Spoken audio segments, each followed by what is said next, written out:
Ganjar Puan. Ibu Mega tuh bisa bilang gini, kalian ini nggak mandang aku apa? Aku masih ada loh di sini loh. Kan udah kelas negarawan.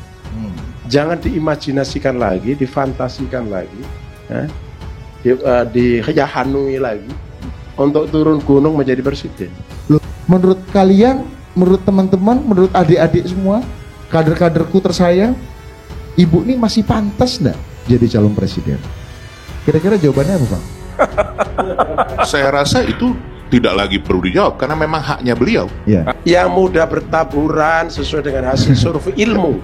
Itu jelas PDIP dalam konteks ini PDIP ide Gus, punya figur yang luar biasa. Tinggal milih. Tapi jujur, idenya masuk akal nggak? Menurut kami masuk akal, sangat masuk akal. Karena begini, tidak ada yang salah. Berpikirnya harus menawarkan yang muda lagi dari PDIP itu siapa yang muda lagi kan?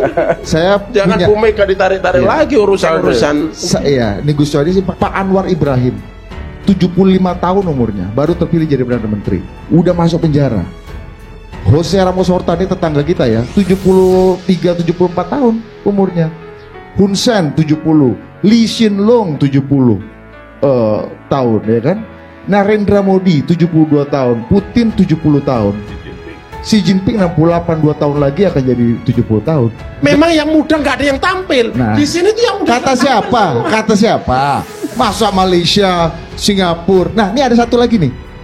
Ada negara namanya Amerika Serikat. 2024 nanti kita akan ketemu 2 orang kakek-kakek Gus Coy. Kalau nggak ada arah melintang, ada 2 orang kakek-kakek. Namanya Presiden Joe Biden 82 tahun nanti 2024 dan Presiden Donald Trump 78 tahun akan bertarung berkompetisi menjadi orang paling kuat di muka bumi 2024. Umurnya 78 dan 82. Ya sama Bu Mega sepantaran lah, 82 tahun. Gus Coy, itu apakah Amerika kita bilang nggak ada stok anak muda? Kan nggak juga. Termasuk ketika mengusulkan Mbak Mega maju, itu juga menyebalkan bagi banyak orang. Karena skenario 2024 itu sudah dibuat. Misalnya poros perubahan politik ini sudah ada Anies. Meski sampai sekarang 2 partai politik lain apa ikut apa itu belakangan. Ada KIB, ada PDIP. Karena kalau Mbak Mega betul mau dan ingin maju, saya kira anatomi kekuatan dan konfigurasi politik 2024 akan berubah. Kita butuh orang yang berpengalaman. Dan satu-satunya orang di Republik ini yang pernah punya pengalaman jadi presiden dan memungkinkan secara konstitusional maju lagi hanya Ibu Mega. Pak SBY berpengalaman tapi nggak bisa maju. Pak Jokowi jangan sampai maju lagi, kan udah secara konstitusional 2 periode aja. Iya kan? Yang Budi, ini saya sampaikan terbuka aja Mas Adi. Saya sampaikan usul ini nanti kepada beliau. Nah ini sesuatu hal yang revolusioner juga ini ya kan, begitu kan? Nggak revolusioner, ini sebenarnya biasa-biasa aja.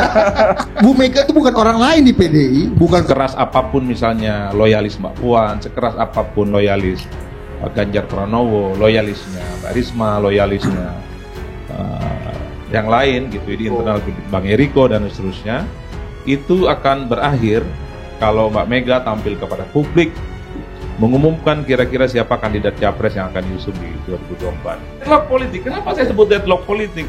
Ini kan soal umbang-umbang pencapresan, poros perubahan, poros non perubahan dan seterusnya. Ini udah hampir setahun, sampai sekarang nggak jelas.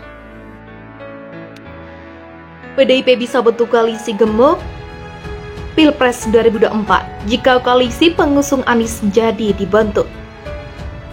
Pengamat politik dari UIN Syarif Hidayatullah Adi Prayitno menilai PDIP bisa membentuk koalisi gemuk untuk menghadapi pemilihan presiden 2024 jika koalisi perubahannya mengusung Anies Baswedan jadi dibentuk. Ia mengatakan kans partai politik koalisi pemerintah kecuali Partai Nasdem kembali bekerja sama terbuka lebar.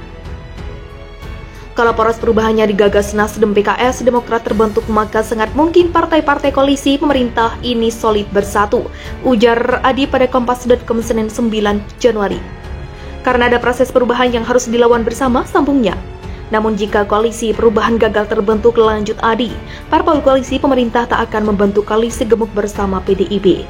Ia menyebutkan koalisi Indonesia Bersatu yang dihuni Partai Amanat Nasional, Partai Persatuan Pembangunan, dan Partai Golkar bisa jadi bekerja sama dengan PDIP. Kemungkinan itu bisa terjadi jika Ketua Umum PDIP Megawati Soekarno Putri memilih Ganjar Pranowo sebagai calon presiden. Saya kira sangat mungkin karena KIB selalu dikaitkan sebagai sekocinya Ganjar Pranowo. Karena risikonya politik yang berkembang andai Ganjar tak bisa maju, sangat mungkin maju lewat KIB, papar dia. Maka Ganjar bisa jadi bersaing dengan Prabowo Subianto yang diusung oleh koalisi antara Partai Gerindra dan Partai Kebangkitan Bangsa. Meski demikian, menurut Adi, situasi itu bakal menguntungkan Presiden Joko Widodo dan Istana.